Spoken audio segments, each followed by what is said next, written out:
Welcome to the Restless Hearts podcast. Yay! We made it. We did it. For those of you that are watching this podcast, which plug, if you're not watching the podcast, you can on our YouTube channel.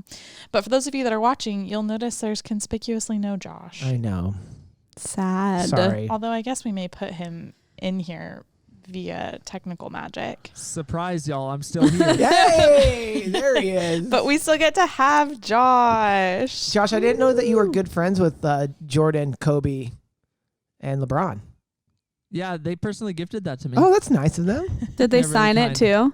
too? For those listening, I have a poster of Jordan, Kobe, and LeBron on one picture. So. I think you'll be transposed on Ooh, good to word. the image, Transposed. Yeah, don't cut back and forth. as we did with Molly. Yeah. Remember when I wasn't here and Josh repeatedly said how much he did not miss me? I do remember that. I would just like to say, Josh, I really miss you. Oh! Look at Molly not causing Jesus any juke. conflict. So kind, Jesus Molly. juke. But, I don't regret what I said. I know you don't.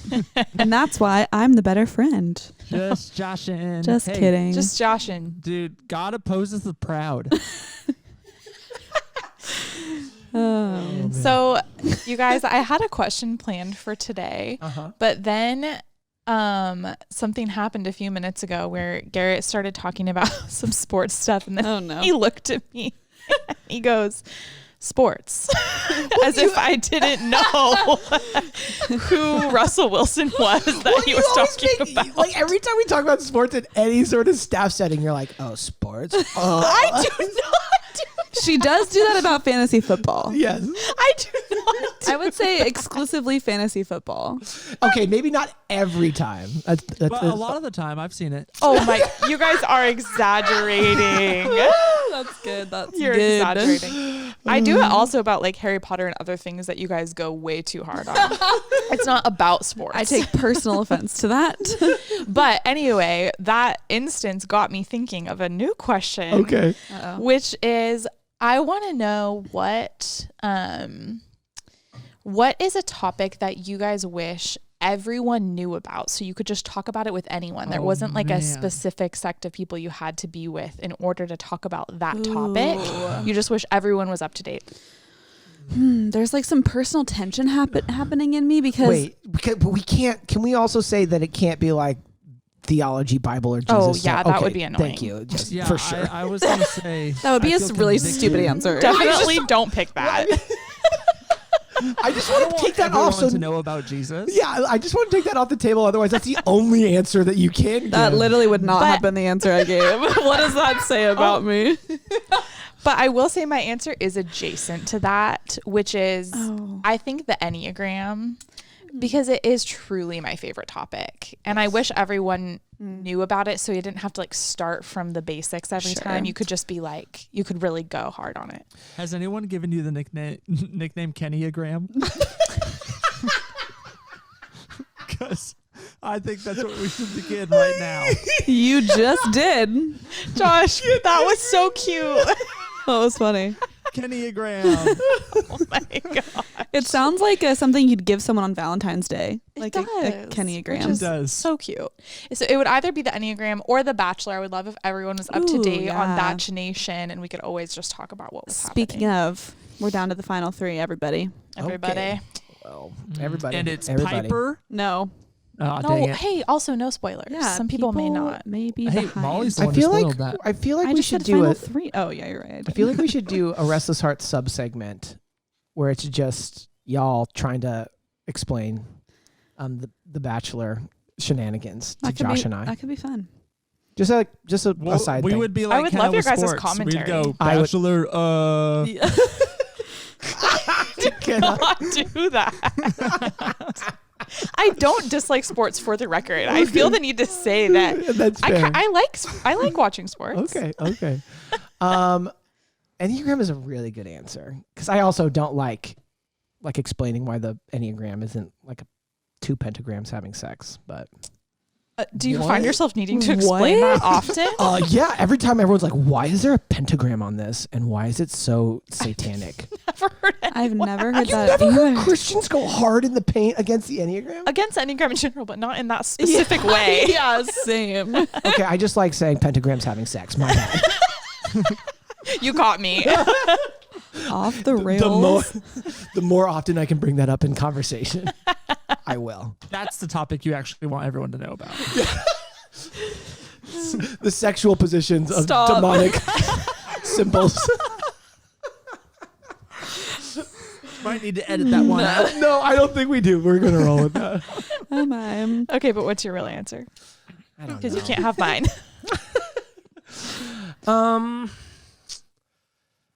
At first I was going to say like parenting, but I think learning how to parent is it. So I'm just going to go I'm going to go to like I'm going to choose some of my niche pop culture cares. But I also just like educating people on that. So I don't even know, So guys. maybe- I need a second. Maybe it's Someone not else your go. turn. I know. Molly? Your turn. I think my answer is boats. And like, Yeah. yeah. Yeah. I just feel like Wait, you want people to know more about boats? yeah. Okay, Like cool. to be interested in boats and you could talk about. Yeah, because You love boats. yeah, and like the things that I love about them are so random and unique that are only shared by a subset of small subset of people that I have experiences with, and they don't live here, and it would be fun to be able to talk about, all the things with you guys. Boats. Yeah. What is a special thing about boats that you wish other people knew about? Like, No, I don't. okay. Like It's feeling sassy. I know. I'm sorry. throttle cables and shift pivots and like That's literally that some of the. kind of Sound like I've a tongue heard- twister.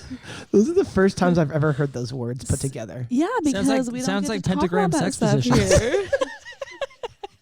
Oh my gosh. Yeah. A good callback. I wish I knew about boats for you to talk to you about That's it. very sweet. It would be fun.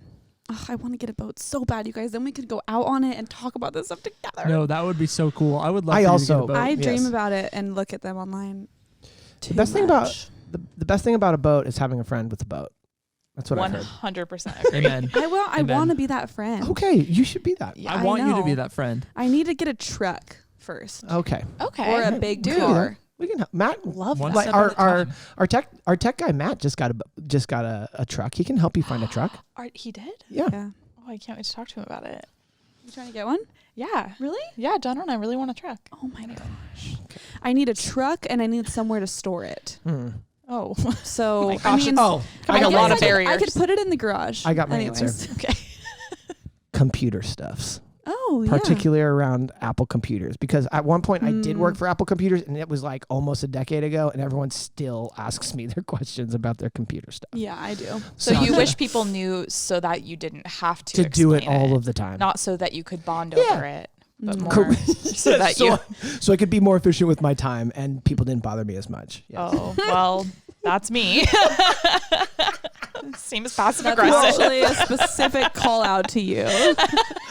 I don't mind helping y'all with your stuff. It's just like sometimes I'll get like emails from people inside of our You're organization. kidding. No, not at all. Like I'm like, we literally have someone on our staff doing this. Like we pay them. Like don't email me. Sorry, I am feeling sassy today. You are. Man, I think my default answers that first came into my mind were the NBA and Star Wars. Those were some of mine too. I already have plenty of people to talk to That's about right. those topics. What so, about Marvel? well, that too. I have plenty of Same people to subset. talk to yeah, about that. same So I'm vibe. trying, like, I'm trying to decide: do I pick the topic that I just like have most fun talking about, or do I pick a topic that I wish more people talked about that I like that not a lot of people like? I think Does that's that kind of make the. sense? I think that's Yeah. kind of the question. I think is the that latter. one. I would say I'm so curious what's going on in I your would brain say- right now. I would say the first thing that pops in my head is dumb. It's a TV show called Succession on HBO that no one's watched but me. I watched the first season. You did? Yes, but we need to talk about it. Okay, more. we can talk about it, but like, you want everyone to be able to talk to you about this TV show? That is the about one Macaulay thing Culkin's that younger brother would pick.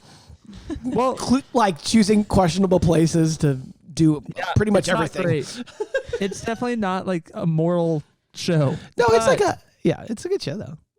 It's really good, but that pops into my head because it's the one thing that I wish I could talk to more All people right, Josh, about. we can talk about it. Here's You the mean deal.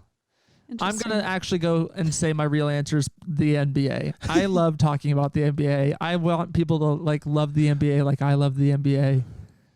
And yeah. I love sports. Just so you know. Clearly. Absolutely. Josh, I love when you had you're my number one person. You and your roommate Nate. When you guys talk about the NBA, it's like one of the most fun things in the world. Really? Loved it. Nate is one of my favorite people to talk to about it because he can carry the conversation, but he doesn't like actively follow in depth, but he can at least engage with me. Mm-hmm. I wish people could engage more because I listen to the Bill Simmons podcast every day. Every day. Well, not every day. Every episode that comes out, which is like 3 times a week. And they talk about the NBA, and I wish I could have conversation with people on that level. Yes. I listened to one episode because of you. Which one? Wow. One time. Real friendship. It was a while ago. I don't even remember what it was about. Nice. Football primarily. Oh. I was a little salty though because it was right around the time of the World Series. I think it was like during the World Series, and they talked about baseball for like 10 minutes and then they talked about football the rest of the time. You're and like, what?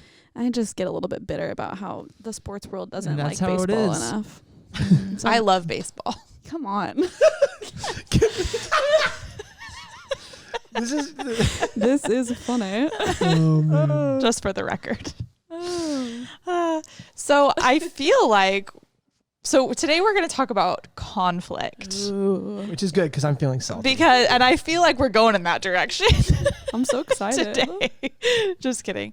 And you wouldn't think it's a topic that people get excited to talk about, but our specific group kind of does get excited to talk about it. We love to kind of pull apart what it would look like to do conflict well. I think we kind of welcome conflict amongst ourselves and in our close relationships. Sure. And it's actually one of the topics, like if you were to ask me, I would love to talk about that with people all the time. I think it's really fun. Yeah. So I'm excited to talk about that with you guys. Totally. As am I. So I think the question I have as we're starting to jump in is like, there's a lot of different types of conflict that you can have. And so I'm hoping to just like, for my sake, can we narrow the version? So like, help me understand, like for y'all, like what is the type of conflict that we want to be talking about? Yeah, totally. I would say when I think of conflict in this context, I am thinking of like between usually 2 people, like just you and someone else, when there are hurt feelings, and usually on both sides. All right. There is like a personal way that feelings have been hurt that needs to be addressed.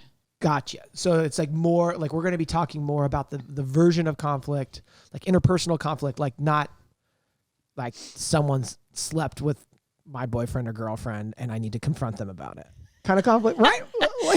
That would probably cause a type of the personal version, conflict. but like we're not talking like someone sinned against me deeply, Right. and we have to work that out. Yeah. Kind of Or version. probably also not like you're confronting someone about something that they are struggling with for themselves. Gotcha. Like if you were struggling with something and I came to you and I was like, hey, I need to talk to you about this thing I'm seeing in your life. Gotcha. I would say that's probably a different kind of conflict. Right. So but if Gotcha. you said something to me at work and I was frustrated and I came to you and I needed to express how that made me feel, that maybe is more what we're talking about. Awesome. Interpersonal relationship kind of stuff. Deal. Yeah. All right. And are we talking about giving, like addressing conflict, or how we receive that conflict, or both? I think more today, maybe we're talking about addressing conflict. Yeah. And I'm sure that as we talk about addressing I think that's a good call. conflict, receiving it will come up as well, Sure. because usually if there's conflict, two people's feelings are hurt, even if one person Yes. doesn't know it yet. Yeah. I feel like that's usually how it goes. Right. So probably a little bit of both, but I think it's really helpful to talk about how do we bring up conflict with another person well, in a way that is going to end hopefully in a more bonded experience and a more authentic connection, rather than that kind of quiet bitterness that can happen when we choose not to bring up conflict. I think that's what would be really helpful to talk about today. Cool. Let's talk about it. Yeah, I think that's a good conversation, because I think that conflict is something that we talk around and we talk about. I think it's talked about in general in society in a way that is like, that I think that we feel like we have a decent handle on it until it actually comes to a situation where you need to do something about it. I feel like conceptually we often feel like, oh, I know how to handle conflict. But then when the moment comes, oh, I don't want to do that thing I know I should do anymore. Sure. Or I don't want to address it. I don't want to confront it. And so that makes me, I think, just kind of pivoting a little bit of thinking about why does this matter for us as Christians? Sure. And what is unique about this for us as Christians? Because there's a lot of seminars that talk about handling conflict out there. There's a lot of, Sure. I mean, I was a communication major, and honestly, half of the things we talked about in class was about how to handle conflict. So why is this unique to us as Christians? And I think that the first thing that pops into my head as I think about that question is I actually believe that the way that Christians can handle conflict and the way that we're called to handle conflict can be one of the best ways that we can witness to the world that Jesus is our Lord. And that can actually demonstrate to the world that we do relationships differently. That we do relationships uniquely out of a space of love and care for each other, and often at the expense of our own self, to engage with others. And so that kind of, for me, kind of frames like, how is this interweave into us being people of faith and talking about this topic, and not just in this self-help kind of way, but in this way that's like, no, this is actually involved with God. And so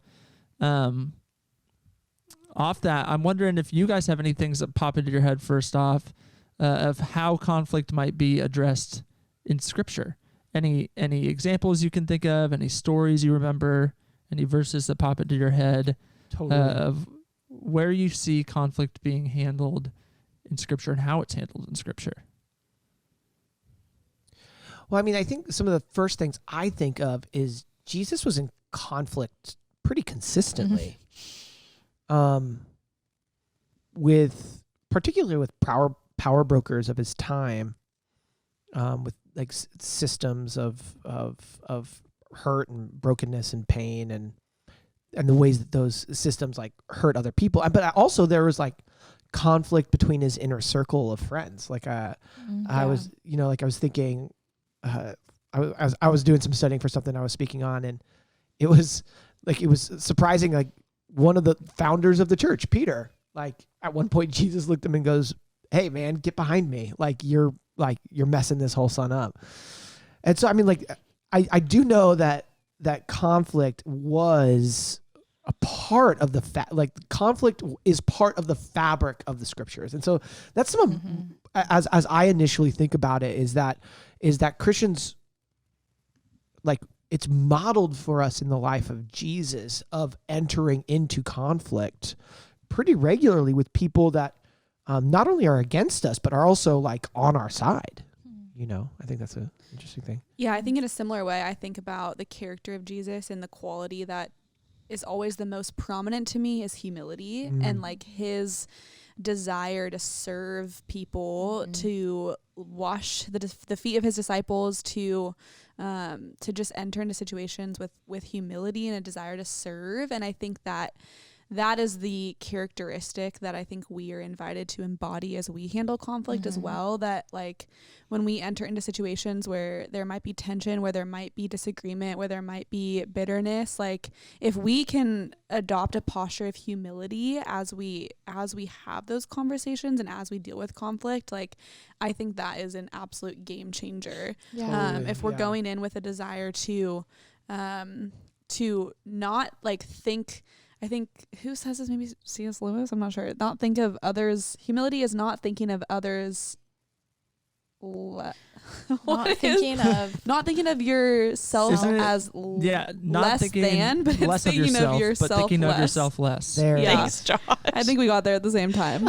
Yes. Wait, say that again, because I still didn't get it. Humility is not thinking less of yourself. So it's not like to self-sabotage or like deprecate, but it's to think of yourself less. So it's less often. to just like not put yourself as the center of everything. Like it's not always about you. And if we can enter into situations with an attitude of like modeling after Jesus in that way, I think that can change everything if that's our approach. Sorry for that chaotic.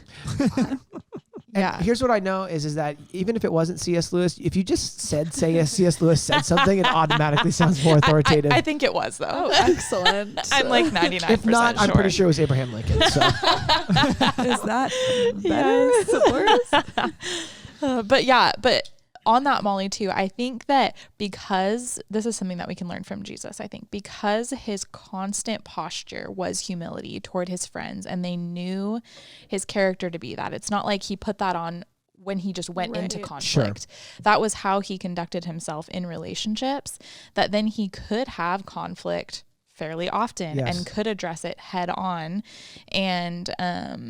And his character was still known. And I think that is a huge lesson to us, that when we talk about conflict, we're actually talking about relationships as a whole too, because we're talking about how people experience us and the kind of trust meter that they have with us in relationship before we even bring up a conflict. Totally.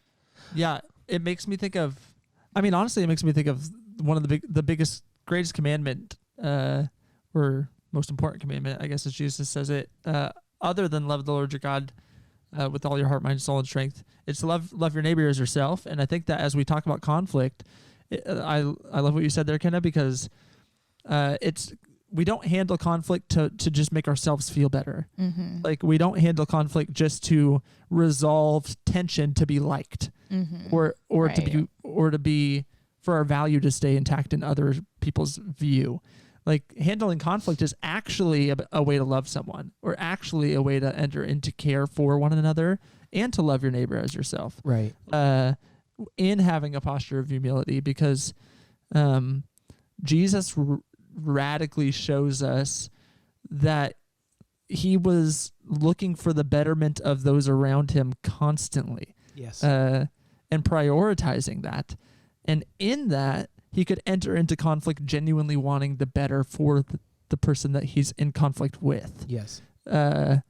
Which, if you can have mutual love for one another in that conflict, then I actually think that's where true growth can happen. And honestly, I would say in all of my good friendships, conflict has actually been a prerequisite for it to be a good friendship. Right. Yeah. In a lot of ways. Yeah. Totally. Yeah, that's so true, Josh. One of the reasons that I think that is that you kind of can come out of conflict closer if you do it well is the same reason why there's a huge barrier to bringing up conflict with somebody. Yeah. And that is that bringing up conflict is inherently vulnerable. Yes. Because what you're saying to somebody is, you have the power to hurt me. Like, I have given you some of my power. Yes. I have given you some of my heart. And whether that is in like romantic relationship or friendship or family, to kind of admit to someone and to say like, you have hurt me, right, is really, really vulnerable. Totally. And I think can be a huge reason why people don't ever bring it up, even without realizing it, is there is a bit of a pride barrier there, to even beginning to talk about the ways that somebody hurt you, because in that you have to admit that they did. Yeah. And that is so tricky, and I think a lot of times it feels easier and more comfortable to if you've been hurt in a friendship, I think it feels easier and more comfortable to kind of push that to the side and choose to almost bear the burden of the tension until it just sort of passes, and then you can exist on the other side. Sure. But what that actually does is it prevents an opportunity for your friendship and your relationship to grow and deepen and experience greater intimacy because you've worked through something hard together, and because you have shared how you felt and how you've been hurt. And I would even go so far as to say that you're creating a pattern in your relationship with that person to where anytime you are hurt or experience conflict, the natural response is not for you to address it, but the more that you kind of let it just sort of happen, the more you're going to desire to do that in the future because it becomes your comfortable response. I see. And so as you like take that step of courage and boldness and vulnerability and address the thing that is hard, not only will it matter in that moment and for that particular thing, but it actually will form you into a person that is more able to do that in that relationship and in others in the future, which is huge. Like it really does get easier, I think. Yeah, because so much of what this is about, what this whole conversation is about around conflict, actually is, how do I live by my values? Right. I know I bring that up in almost every podcast because it is such an essential question of the Christian life, I think, because when it comes to conflict, you cannot control the other person, which is what makes it so scary. Right. Yeah. You can't control how they're going to respond to you saying that you have been hurt, no matter how well you do it. That could bring up defensiveness. That could bring up rejection of you. Like, there's so much that could happen on the other side of that you don't have any control over. But when you make the choice anyway to say, it is my value to be vulnerable, to share with this person that they've hurt me, to lean into relationship rather than lean away and hope that this discomfort or tension passes. When you have defined your values of what it looks like to be in relationship for you and you live into that, there's a lot of freedom in not needing them to respond any certain way, because the goal of the conversation for you was to be loving, to be whatever that value is to you. And so if you can accomplish that in conversation, it kind of takes the pressure off of the outcome in a way. Totally. That's good.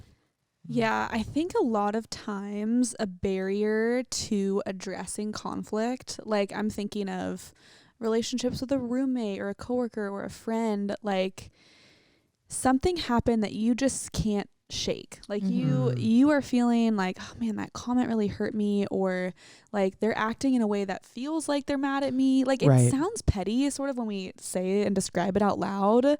But it is so impactful, and those little things can foster bitterness in us and can really like create divides in relationships. And so I almost want to like validate those things that you're experiencing, that they're worth talking about. But I think a barrier that we feel a lot of times is, I already know how this person is going to react. So it's not even worth addressing. I'm going to bring it up. They're going to tell me, oh, they didn't really mean it like that. And I'm going to be like, okay, okay. And then we're going to move on. Or I'm going to bring this up and they're going to get defensive and they're not going to want to engage in conversation with me. And so it's not even worth it. Or fill in the blank. I already know what they're going to say. So why should I even say anything? And I just want to say, you don't. Like you don't 100%. Know how they're going to respond. It may be fair that they have responded in a way historically that leads you to not have trust in them. Like that's a very real experience that you could be having, that like you're losing trust and you're feeling nervous because of a pattern that has happened before. But I think if we approach these conversations with humility and with love as our intent and our like mindset and attitude, then we give so much room for people to actually exceed our expectations and respond in a way that is more gracious and more open for conversation than if we go into the conversation thinking we know exactly what they're going to say, it's not even worth it, like, what's the point? If that's your attitude, right. Sure. Like, sure. Yeah. then that probably will happen. Yeah. But if you go in open to like engaging in a really difficult and like intimate conversation with someone and open to whatever happens, like, I think that's so much more, that gives so much more room for opportunity. And exactly what you're saying, Kenna, I think that puts an emphasis on you being faithful to love this person. Right. And the outcome may be a bummer. Yes. It actually, yes, they may respond in the way That you that thought. Yeah. that you were expecting. And that would be like, that would suck. And that is not fun, but that doesn't mean you shouldn't have done it. I don't think that that's an indicator to say, well, like, I was right, I shouldn't have brought it up, because you took that step, you were bold, you are being formed by that decision. Yes. And hopefully that can create like room in the future for you to continue to have those conversations with that friend or with that person. That's good, Molly. I think that it makes me think of just like, you can control what you can control, and you got to be faithful to what you can control, and live, like what Kenna said, live according to your values. Like, if this is something that addressing it is actually going to be living according to what you believe in and the kind of person you want to become, then it's like, what a step to be able to do that for that reason alone, like regardless of outcome. And I think that I think there's some self-awareness needed when we go into conflict of why am I doing this? Right. Why do I want to do this? Why do I want to have a conversation with someone? What do I think that will give me? What do I think it'll do for me? What do I think it will do for us?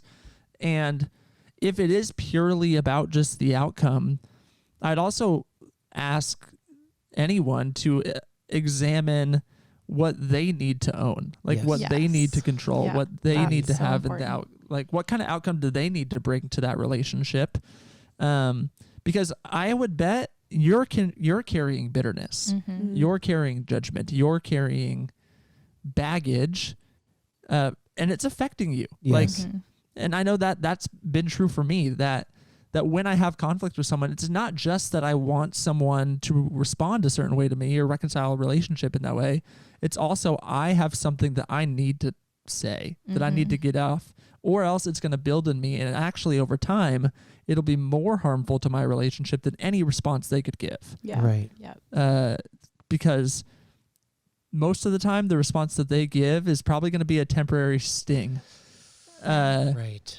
But you know what really kills friendships is like internal bitterness that actually divides you, that you never address. Right. Yes, And you just fade and you just drift apart. Yeah. And the thing I'm thinking about too is the thing that where you got to at the end, Molly, where you were talking about, like, okay, like, let's say they respond exactly how you think. And then Josh, what you're saying is that's there's still an element that you need to say something, otherwise the friendship will drift apart. So, like, okay, then play it out. Like, if you think they're going to do that, then you have a thought process and a logic of a way of helping them understand why that response is hurtful or damaging or painful, because all that is to me is self-protection. Right. It's just like a self-protective stance. Like, I don't want to, like, off what you were saying, Kenna, like, I don't want to get hurt anymore. Right. And the scenario that I'm picturing is going to hurt me more. So therefore I'm not going to talk about it. Yeah. Yes. And so then, okay, so if that is self-protection, name it as self-protection. Like, I'm protecting myself, and that's okay. Like, you should protect yourself. But then also, to Josh's point, you still need to talk about it. Yeah. Right. If you value the friendship. So then what does self-protection, how can you go into that thinking that that's how they're going to respond? How can you go in with either a boundary or a way of thinking about it, or a response or a line of questions that can help get you to the end that you're hoping to get to? That is really helpful. Yeah. Well, I think when we make assumptions about how somebody is going to respond to something, what we're not examining and it's because of some kind of pattern that we've seen before, either with us or with somebody else. What we're not examining is like, am I bringing this up the same way every time? Do I need to communicate this differently? Like, and Josh was kind of touching on this, but like, what is mine to own in this pattern that we have of conflict not going well? That's so good. Because I think, there's a huge difference between starting a conversation of like, hey, you did this and it hurt my feelings. And that's not even that bad, but like some not great way to start a conflictual conversation versus like, hey, I know your intention is never to hurt me or be reckless with my feelings this way, or to be thoughtless about your words. Like, I know you would never intend to do that, but here was my experience of that situation. Right. And can we talk about how to not have that happen again? Can we talk about what's the truth? Because I'm telling myself lies about that. I'm telling myself a story, and I need to just like process with you what's true and what's not. Right. That could bring up a very different conversation than bringing it up another way. Yeah, Ken. So what I hear you saying is that when you enter into that conversation, one is, what is it that I can own? What's mine to own in this? But then the thing that I thought that I'd love to hear you talk a little bit more about is just the idea of assuming positive intent. Like, let me assume that your intent was not to do this thing that it impacted me in such a way. Right. Is there more around that idea just practically that we can bring into these conversations? Totally. Yeah. Because Garrett, when you were saying like, there's like, sometimes you do need to protect yourself. But we also have talked about in this conversation that like, as Christians, we are called to serve and to have humility. And I think a way that all of that is kind of brought together is in assuming positive intent, because there is actually a way in which that does protect you in your heart, because it protects you from telling yourself lies. Right. You actually get to say, I'm sure this person didn't mean that about me, but I need to ask them because I can't stop thinking that they did. I can't stop thinking that that's was meant to hurt my feelings, that was a dig at me, whatever it is, to say like, I'm sure that's not the truth. Right. So we have to talk about it. Actually helps you not go into that hard place of thinking that person hates me, like thinks I'm stupid, whatever the case is, to name that as a lie because you actually have confidence in your own identity, is huge for kind of that self-protective, like, I'm going to protect that I know that I have worth in this friendship, in this relationship. But it also protects and cares for that person. And it says, like, I believe the best in you. Yes. And I know that you would never mean to hurt me. Right. And so it's such a good, humble place to start that conversation. And it really helps people's defenses not come up to say, I assume the best in you, and to start that way. That is so powerful. I hope so. That, like, speaking those words out loud are so powerful, and it changes relationships, truly. Totally. And that makes me think about relationships that people might have, friendships that they've had these conversations. Yes. They've addressed the conflict. They've said, they've been honest, they've been upfront, or they've wanted to, but it feels like a pattern. Yes. And it feels like, hey, I've told this person how I feel and they're not changing anything. And I've brought it up again. And like, it's hard. And at what point, like, does it become, like, what point do we get to put up a boundary? Like, at what point do we say this friendship is no longer for me? At what point is it like I'm giving too much and I'm not receiving? Like, how do we find that balance of, like, just when friendships are really hard and it doesn't feel like they're getting better? Yeah. This is a really interesting idea to me, because it feels like there's been a massive shift in my lifetime around the idea of boundaries. Yeah. Yes. That when I was younger, no one had any boundaries around anything, really. And so, like, people would just give and give and give. And people that would take would continue to take. And I think particularly in church contexts, just that organizations, places you were volunteering, people that you were trying to care for, like, you as a person who wants to help other people, would just do everything you possibly could and give away everything you could just to see that the thing you were giving into or the person you were giving into is like kind of like a endless like well of receptivity to that thing, or like organizations in particular. And that's like, oftentimes it's not nefarious, you know. Organizations continually need help all of the time. And if you're willing to offer, they're going to just take you up on your offer most of the time. And so talk about boundaries was good, but now it feels like it's swung. Yes. Where it feels like I need to have a boundary. Therefore, I'm not going to have a conversation about conflict with this person at all. Because like, oh, that person is just too hard for me.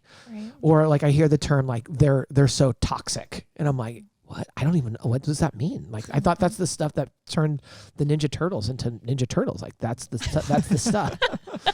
That's the only time I'd heard the term, and then like recently I'm like, oh, like toxic. Okay, yeah. So like, I think that is good. Like what are those spaces, and like how did we kind of get to that spot too? I know I'm just asking a question on top of your question, Molly, but it just kind of got me going. I mean, I have thoughts. Yeah, that's good. I think when I hear boundaries, it's hard because we have to find the middle of the pendulum. Like I think we really can swing one way and throw out all the boundaries, and we've seen how that's not very productive. But in the other way, if we're like boundaries here, boundaries there, it feels like that it's too much. And I think that the narrative around boundaries feels oftentimes about me and about what I need, what I like, what I want, what is comfortable for me. Yes. And when I feel uncomfortable, and I'm thinking specifically in like friendship and relationship, not necessarily around like volunteering at the church or whatever. But like when I feel uncomfortable and like I'm giving too much energy, or this is taking too much difficult conversation, that is when I desire to put up a boundary. Yes. But and someone was asking me the other day, actually, like, where do we see Jesus have boundaries in scripture? Like in conflict that he experiences, where does Jesus kind of draw the line and say that's too much? Like, because we see Jesus give and give and give. Yes. And I've been thinking about that. And I think what Jesus models for us is that he goes to the Father. Like he goes away to rest and to pray and to be like filled up by the presence of his Father. And that is what gives him the energy and the strength and the ability to go and give and give and give. Right. And I think that is when we think about boundaries, as Christians, like I want us to think of that we often feel burnt out or like we have nothing to offer when we're giving of our own strength. Yes, right. And when we're trying really, really hard to love well, right. Or we're trying really, really hard to be a good friend. Right. And that can only last for so long. But when we go to the Father and when we pray and sit and rest and experience, like going back to the Trinity, like experience love in its purest form, which is the love of the Father, and we understand that and know that and embody that, then when we're going out and we're loving friends that are sometimes difficult to love, it is so much more powerful than when we're just trying really hard to be a good friend. Right. And when we want to have boundaries, like have your boundary be creating more time in your schedule to sit with the Lord. Yes. And then go Molly, and have these hard on. conversations. Yeah. Say that. It boundaries are important though. Yes. And so, and I also think it's helpful to talk about like, there are people in your life who may be toxic. And so maybe someone else wants to jump in, but I just think like, if you're tempted to desire to put boundaries up in relationships with people because you're uncomfortable or because they are hard, pause and ask yourself, like, am I being filled up with the love of the Father so that is what I'm bringing into my relationships first? And I think the thing that got me where you were going is it did bring up, I'm like, okay, when did Jesus say no to someone? And it does, like, it goes back to what I was talking about earlier when he told Peter, he said, like, get behind me, Satan. He looks at him and says, like, no, we are not going down that path. Right. There was a moment Jesus set a boundary with one of his friends. And in that moment, like what Peter was asking him to do was essentially to go down a path of, let's say, essentially he was tempting Jesus off the path of the cross, like moving him away towards his like primary vocation of what he was there to accomplish, right? And when he was tempted to like vacate his vocation, that's when the boundary was set. Now, I don't know, like so many things about our modern life are foreign to the world of Jesus, right? So like, Jesus didn't have roommates like you have roommates, you know? So we have to like look at the pattern of Jesus's life and then say, okay, let's infer and discern and wisely understand. Here's a moment where Jesus did exactly what you were saying, Molly, and here was the context of it. Is there some sort of principle or way or habit that he's showing in this? And I think that to me is a way to at least contextualize it. Ask yourself, is this conflict conversation you're going into, is this person ultimately actually tempting you to move away from your vocation of what you're supposed to accomplish? Not is it hard to love them? Not is it making it difficult for me to like go into my vocation? But there is an actual temptation that they are going to like veer you off hard to the left, so that the thing that God asks you to do and only you to do, it's not going to come to a completion. That to me is that's the realm of where boundaries begin to come into play. It makes me think why do we have, like, what is the point of boundaries in the first place? Like, why do we extend boundaries? And boundaries are used to either protect us or protect others. And often we use the excuse of boundaries when it's just difficult. Yes. When it's not about protecting yourself or protecting others, where it's just they annoy you. Yes. Or they're hard to love or they're hard to care for and it takes effort from you. Yeah, if it takes effort. That makes me think, what do you believe friendship is about? Yes. Like, why do you have relationships and why do you have friendships? If they are purely to benefit you, then it makes a lot of sense to cut people out of your life. Right. Because there's a lot of people that probably don't benefit you a lot of the times. Yeah. But if your friendships are actually this picture of mutual care, like mutual love for one another, recognizing you each have failures, you each have time you make mistakes, and recognizing the opportunity you have to serve one another, to love one another, to pick one another up. Even if there's seasons where a particular friend takes a little bit or a lot of it more energy for you to pour into. Yeah. And I think that we have to ask ourselves, like, why do I even have friendships? Like, what is this doing for me and what am I getting from them? Right. Because ultimately, if our friendships are about benefiting us, then we don't care about people. Yes. We actually really only care about them for our benefit, which is actually caring for ourselves. And it's another way of self-preservation. And so I think that it's important that for us to analyze, like, why do we have friendships? And then why, when things get difficult, do we want to disengage and not just reacting? Yes. And so I think about that, but I also think about, like, this in particular is one way I think that is an amazing way for the church to be the church, or for Christians to be unique witnesses. Yes. Because the world does cut people out of their lives. Yes. They say, get rid of that stuff, like Marie Kondo your life, like with friends. Like, yes. Like literally get rid of that stuff and clean it up so it's only about benefiting you. Yeah, like only my friends that bring me joy. Yeah. Yes. Does this friend bring me joy? Yes. Like you're like touching people, like, does this bring me joy? If not. Gosh, that's an amazing picture. But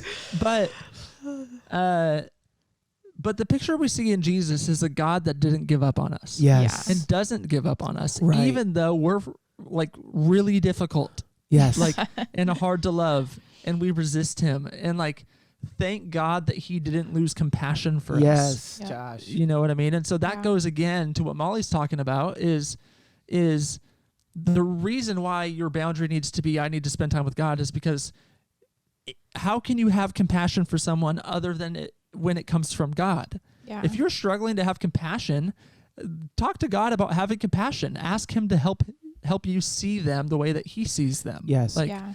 help you see the beauty of that person, Right. so that you can have compassion when you don't want to. Yeah. And that will make it so it's not just like, oh, I'm forcing myself to care for someone because I feel bad about it, or I feel like I should. And instead it's like, no, I want to love people better. Right. Like I want to love my friends better. I want to be more like Jesus.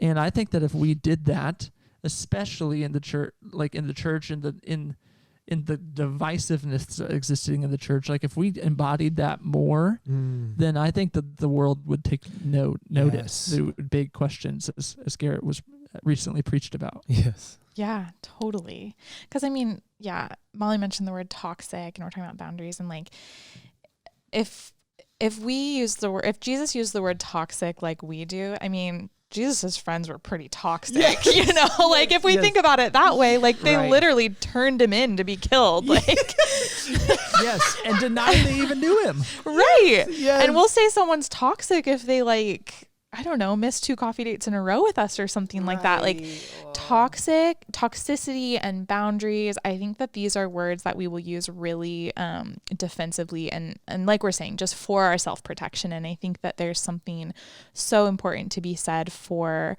saying what we mean, examining our part in things, and really teasing out like, what am I experiencing here? Is this somebody being toxic in my life that I need to put up a strong boundary with? I would say that is far more rare than we think that it is.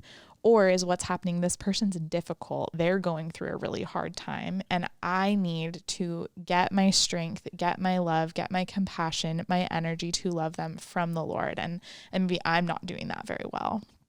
Yeah. It flips the whole narrative. Yeah. That's good. So different way of looking at people. Yeah. Yes. Yeah, totally. Yeah. I just get this vision of Jesus one day being like, y'all canceled. Y'all toxic. Yeah. You don't get to come to brunch with me anymore. You don't get to come to mimosa time, Peter.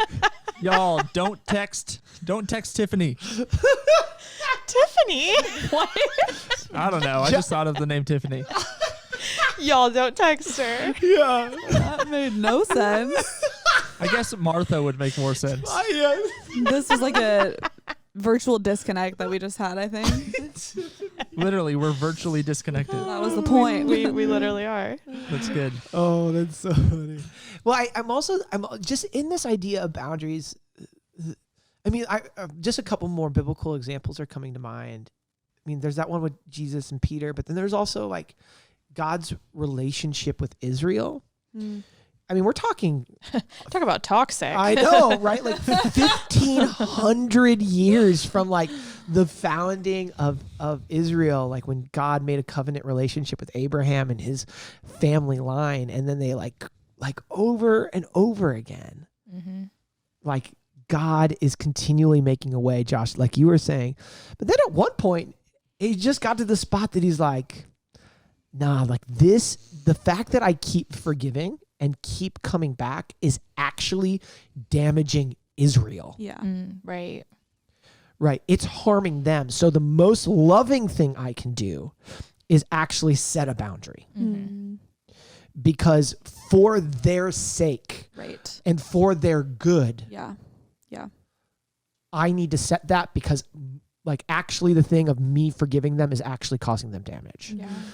So like I think of parents that have kids that are addicted to substances, whatever the substance is, or any other sort of thing that could be a perpetual problem in their life. And then they bail them out, send them to rehab, and eventually the most loving thing a parent can do is to say, like I have to give you over to that, because otherwise me bailing you out is actually going to cause you more damage. So that, I think, is another practical place to say, I'm going to set this boundary, not for me, right? Because there is a spot where we just talked about where there is a spot that you can set a boundary for you, but because I see that my loving you is actually damaging you. So I'm going to set a boundary on your behalf. Yeah, it's helpful. Yeah, I mean, I think when it comes to boundaries, it's a really complicated conversation because there are instances in which you should have strong boundaries, and there are relationships in which others can care for that person significantly better than you can because it is hurting you in a way that is unhealthy. Like, there's a lot of caveats that we could have around the idea of boundaries, but when it comes to conflict, I think that maybe kind of what we're saying is that we're pretty quick to put up boundaries, and we should maybe examine those. Yes. So that we can have conflict well to get to a place where we are actually having healthier relationships and more bonded, close friendships rather than opting out. Well, and I think the point of everything that we're talking about is that you only know how to set boundaries if you've had lots of conflict. So you don't leverage like the only way you know what boundaries to set is because you've entered into conflict. Yeah, right. Well. Yeah, that's a really good point. Totally.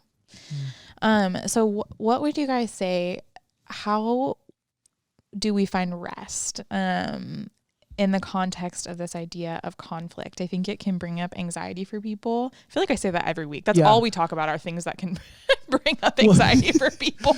Like really hard topics every week. Well, we're in the midst of a global pandemic. There's like an election season. I mean, like it's an anxious season. Well, and we literally do only choose topics that are hard. That's the whole point of the podcast. One of these days we're gonna pick an easy topic like sports. Kenna's gonna do great. Dude, I will go off on sports because I love sports. Yes, you do. Sports it up the whole time. Don't leave me alone with a mic about some sports. Seriously.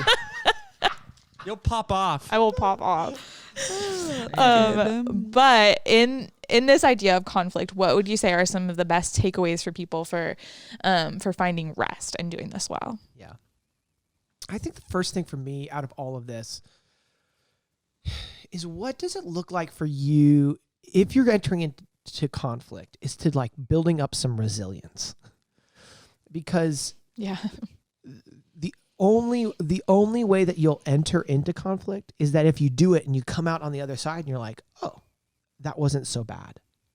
Like I do not have a problem with conflict most of the time, outside of my family. Aubrey told me. I was talking to my wife about it, and she's like, "Yeah, Gary, you're pretty good with conflict in most things, except when it comes to like your siblings and your mom and dad." I'm like, "Yeah, that's probably fair." Yeah, I bet a lot of people relate to that. I know. That's a hard that's arena. True. That's true. Yeah. But for the most part, like I do feel conflict. I could get into it, and the only reason that I had to get. The only reason that I feel fine about it is that I've done it a lot. That's also because I have pretty strong opinions about a lot of things that I only have a marginal understanding of. So like I get. It's easy to get into conflict with people about it. Like, do you even know about that? I'm like, no, but I really want to argue with you about it. I will say too, Garrett, you're very good at receiving feedback. Yes. Yeah. I mean, I think part of that goes. Anyway, thank you. I appreciate that. Compliments, I guess I'm not as good at receiving. That is true. That's true. That's true. That is true. It's hard for this too. Okay. So all that to say is that building up resilience by doing it, by entering into conflict, needs to be a habit. So I would say the best way to build resilience is to ask for feedback. So ask the people close to you. Assume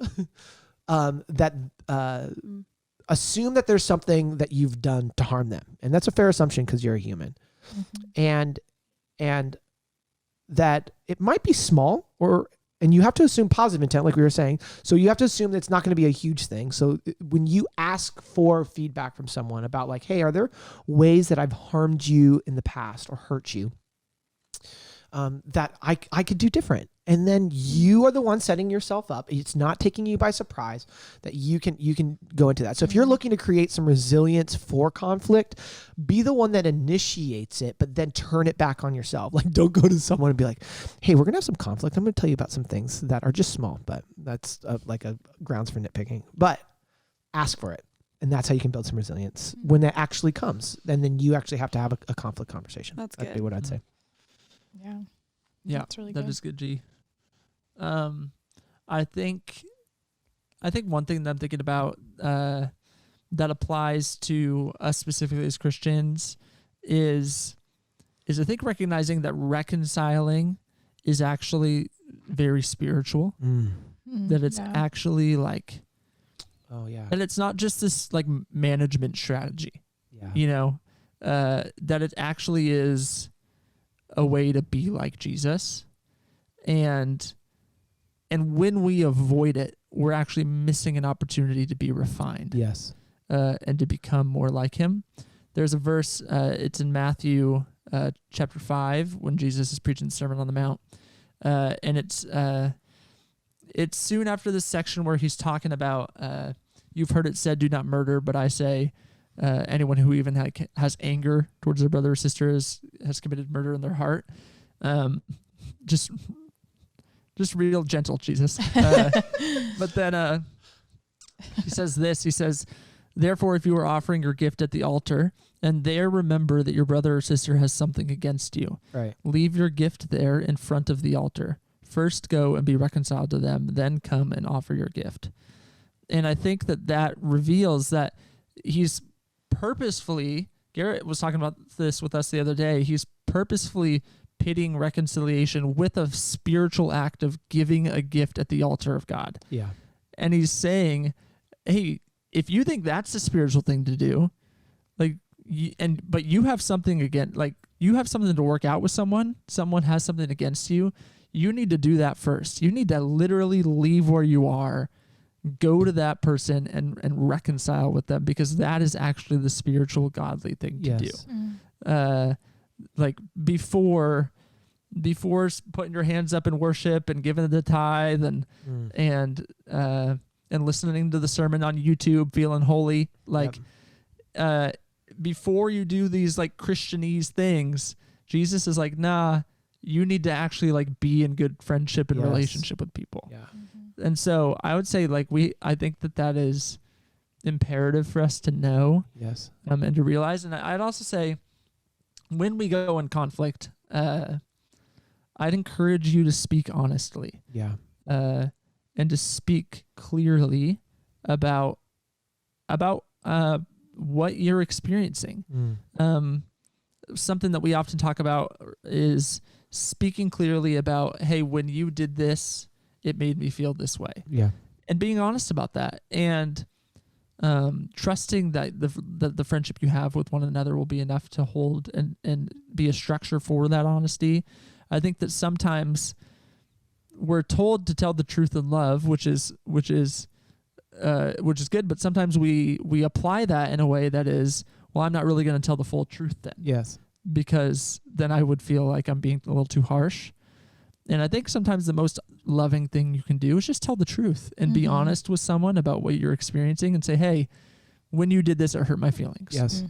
Yeah. Not, hey, maybe next time, could you like say that in a different way? I think it has the effect on people to do this. No, actually be like, hey, when you say that hurts me and it hurts other people. Yes. Yeah.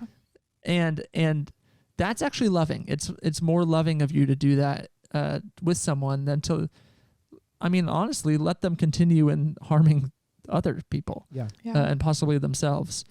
And the last thing I'd say is get rid of all defensiveness. If you have any, and this is more so receptive to conflict, if you're receiving it, is I don't think it's ever very Christ-like to be entering into defensiveness. And I think it's a very natural feeling. Yes. I think it's a very normal thing to want to defend yourself.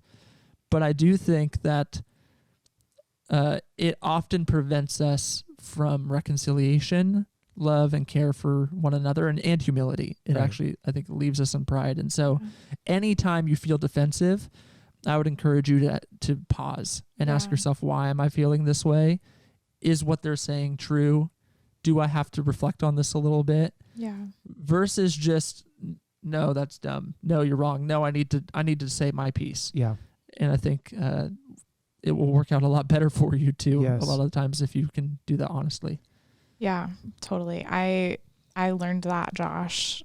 Am learning that from, you guys know Jono, my husband. He'll often say, and it's a super good learning lesson for me, if we're fighting, he'll do his slow Jono thing where he takes like a bajillion years to respond, and he'll be like, I can feel myself being defensive, and so I'm gonna take a second, go to another room, and come back. And the way that I think about that is that he really has this posture of responding rather than reacting. Yes. Because he'll be like, I can feel the reaction coming up in me and it's going to make this worse. And so I need to wait till I can respond.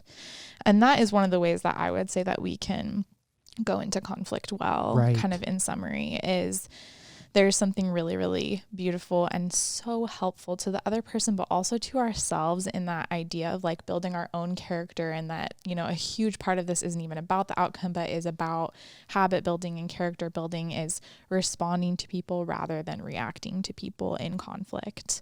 And the other thing that I would add to what you were saying, I think everything that you said is so good, Josh, is in being clear, to be also so kind. And it goes back to what I was saying before about assuming positive intent, and doing that with both your posture toward people and your like explicit words that you have for people, to literally say like, I know that you are so thoughtful, 99% of the time.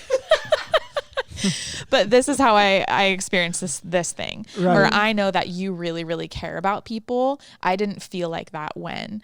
It's just so important to reiterate that idea of assuming positive intent, because it changes the whole conversation. It changes the whole direction that you're going. And it's just the best path toward health, I think. Totally.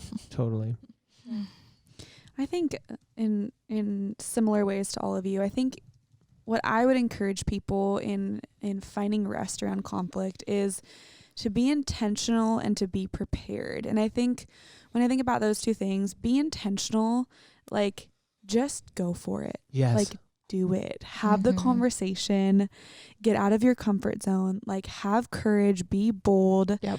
I can think of very few instances where I addressed conflict and where I had a hard conversation where the outcome was not beneficial. Yes. And I know that's not the point necessarily, but in so many ways, whether that was beneficial for that relationship or for my character or for my heart, or for like just anything, conflict with friends has been probably the most refining experience for me in my life that has shaped me towards Christ-likeness. Yeah. Like genuinely. Yes. Me too. And so I would just say, like, be intentional.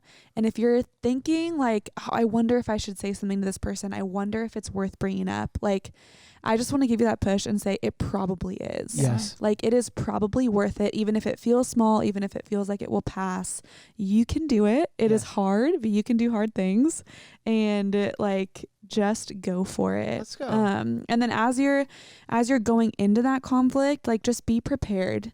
Be prepared with maybe doing some reflection of things that you need to own, thinking specifically about what you want to tell that other person, kind of like what you were saying, Josh.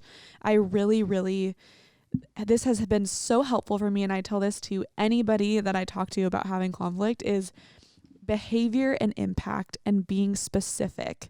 When you're talking to someone about conflict, don't go to them and be like, you are like this. You are impatient. Yes. You are frustrating. Yes. You don't love me well, because those are super general.